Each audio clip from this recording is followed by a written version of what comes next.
Hola, jo sóc mestra d'infantil i de primària i assessora educativa i em dic Gisela Colell. Vaig visitar Nau perquè els coneixia des dels inicis i m'havia agradat molt la filosofia que tenien pel grup d'educació infantil i tenia curiositat per saber com ho havien desenvolupat a l'educació primària. Així que vaig visitar-ho també per conèixer diferents maneres d'aproximar aquesta mirada cap a infants més grans de l'edat de primària i així també poder tenir exemples per poder explicar a les escoles que després vaig a formar i per poder tenir un model més del que és l'ensenyament i l'aprenentatge en una escola com l'Escola Nau. La primera impressió és que hi havia molta estructura, una estructura molt clara dins de cada espai, de cada aula i al llarg de tot el dia, però el que em va sobtar més és que dins d'aquesta estructura això donava un arrelament i una manera de fer concreta que els ajudava a estar en un benestar, tant els infants com a les mestres, molt segur, molt proper, molt tranquil. Vaig veure infants molt disposats i predisposats en l'aprenentatge, amb moltes ganes, moltíssima energia i alhora molta pau, no? No hi havia estrès, hi havia bona comunicació tant entre iguals com amb els adults, entre adults i amb els infants, i això és com un clima molt favorable pel benestar, per estar bé, per relacionar-se bé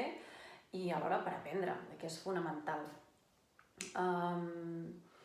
Evidentment tot això hi ajuda uns espais molt ben preparats, molt bonics, amb material molt ben seleccionat també per poder arribar a totes les àrees curriculars i alhora a tots els interessos que hi ha en aquest moment, no? Dins de cada grup d'infants, espais i materials molt ben cuidats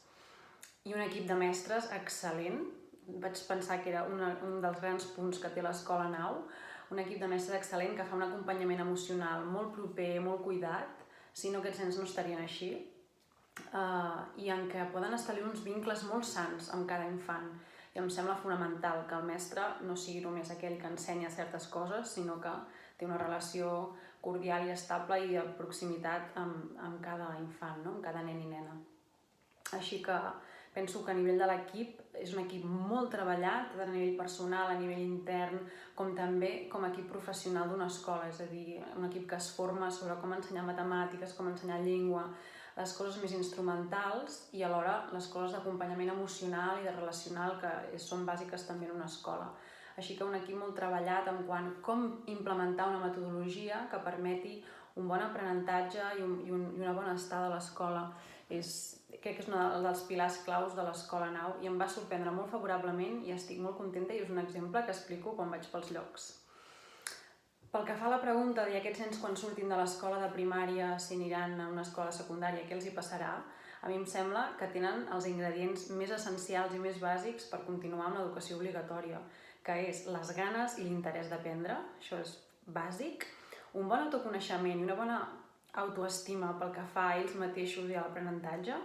i evidentment a nivell curricular a mi em sembla que estan en les perfectes condicions per anar adquirint mica a mica tots aquells coneixements bàsics per poder passar a l'educació secundària. I si més no, si hi ha alguna cosa que sigui més complicada d'accedir-hi, que no m'ho sembla, però són infants que tenen unes eines per aprendre ells mateixos i per trobar recursos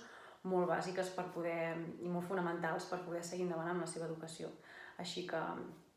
moltes gràcies a l'Escola Nau per poder existir i per ensenyar-nos el seu model d'ensenyament i aprenentatge. Gràcies de tot cor.